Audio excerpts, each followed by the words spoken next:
अहिल्यानगरच्या पारनेर तालुक्यातील ढवळपुरी येथे वारकरी संप्रदायाला काळीमा फासणारी घटना घडली आहे। श्री दुर्गादेवी वारकरी शिक्षण संस्थेचे अध्यक्ष आणि कीर्तनकार यशवंत एकनाथ थोरात उर्फ अण्णासाहेब गुंजाळ याने अल्पवयीन मुलीवर अत्याचार केलाय। आरोपीने पीडितेला मागील 5 वर्षांपासून धाक दाखवून वारंवार अत्याचार केल्याचं फिर्यादीमध्ये नमूद करण्यात आलंय। विरोध केल्यास कुटुंबाला जीवे मारण्याची धमकी देखील देण्यात आली।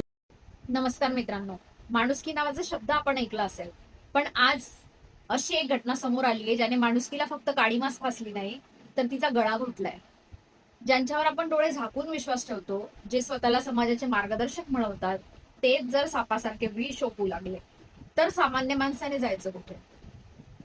अहमदनगर जिल्ह्यातल्या पारनेर तालुक्यात जे घडलंय ते ऐकून तुमच्या तडपायाची आग मस्तकेत गेल्याशिवाय राहणार नाही। एक 38 वर्षाचा नराधम ज्याचं नाव आहे यशवंत एकनाथ थोरात उर्फ अण्णासाहेब गुंजाळ, हा स्वतःला महाराज म्हणवून घेतो, एक वारकरी शिक्षण संस्था चालवतो, पण या मुखवट्यामागे लपलेला एक सैतान गेल्या 5 वर्षांपासून एका 17 वर्षाच्या मुलीचं लैंगिक शोषण करत होता।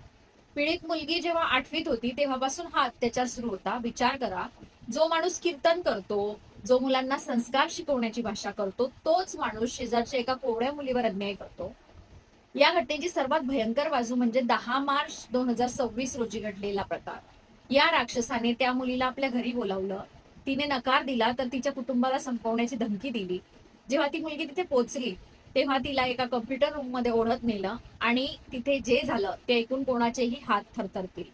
तिला बांबूच्या काठीने बेदम मारहाण केली आणि क्रूरतेची सीमा ओलांडत गॅसवर लोखंडी पक्कड तापवून त्या कोवळ्या जीवाला चटके दिले। हे कोणत्या प्रकारचं महाराजपण आहे? हे तर सैतानाचं रूप आहे।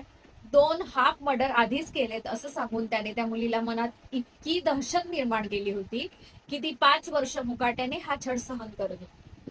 मित्रांनो, आज आपल्याला विचार करण्याची वेळ आली आहे, आपण कोणावर विश्वास ठेवतोय? अहो, ती मुलगी चालायला लागली तेव्हा तिचे हाल पाहून तिच्या भावाने तिला विश्वासात घेतलं, तेव्हा हे सगळं सत्य बाहेर आलं। पारनेर पोलीस ठाण्यात गुन्हा दाखल झालाय, पॉस्को अंतर्गत कारवाई सुरू झाली आहे, पण फक्त पोलीस कारवाई पुरेशी आहे का? अशा भोंदू लोकांमुळे खऱ्या वारकरी संप्रदायाला बट्टा लागतोय। जे लोक धर्माच्या नावाने दुकानं थाटून बसलेत आणि आतमध्ये असले घृणास्पद प्रकार करतायत, त्यांना भर चौकात फासावर लटकवलं पाहिजे। अशा नराधमांना समाजात राहायचा कोणताही अधिकार नाही। अण्णासाहेब गुंजाळ सारख्या लोकांसाठी आपण गप्प बसलो तर उद्या आपली घरातील मुलगीही सुरक्षित नसेल।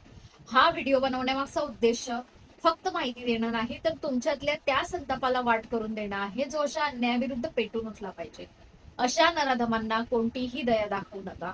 ज्या हातांनी त्याने त्या मुलीला चटके दिले त्याच हातांना कायद्याच्या अशा वेळा पडल्या पाहिजे की त्याचं आयुष्य पुन्हा कधीही अंधारातून बाहेर येऊ नये।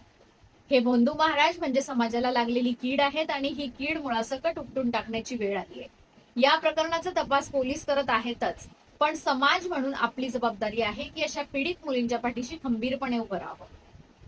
तुम्हाला या विषयी काय वाटतं? अशा गुन्हेगारांना काय शिक्षा व्हायला हवी?